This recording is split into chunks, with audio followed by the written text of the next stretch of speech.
টানা 17 বছর আঁকড়ে থাকা আওয়ামী লীগের এখন পাগলা ঘোড়ার মতো অবস্থা।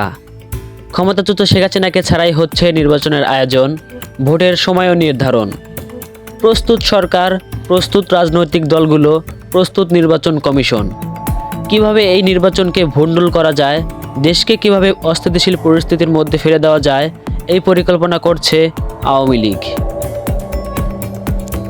আগামী 13ই নভেম্বর ঘিরে ব্যাপক নাশকতার পরিকল্পনা করা হচ্ছে বলেও শঙ্কা রয়েছে। মূলত আন্তর্জাতিক অপরাধ ট্রাইব্যুনালে প্রধানমন্ত্রী শেখ হাসিনার বিরুদ্ধে দায়ের করা গণহত্যার মামলার রায় ঘোষণার তারিখ জানা যাবে আগামী 13ই নভেম্বর। ওই দিনটি ঘিরে নাশকতা, অস্থিতিশীলতা আশঙ্কা করছেন নিরাপত্তা সংশ্লিষ্ট কর্মকর্তারা।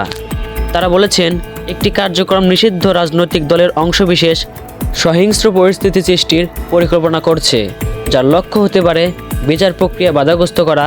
এরই মধ্যে আওয়ামী লীগের নেতাকর্মীরা 13ই নভেম্বর ঢাকা লকডাউনের ঘোষণা দিয়ে প্রচারণা চালাচ্ছে। দৈনিক আমার দেশ এই নিয়ে একটি প্রতিবেদন তৈরি করেছেন।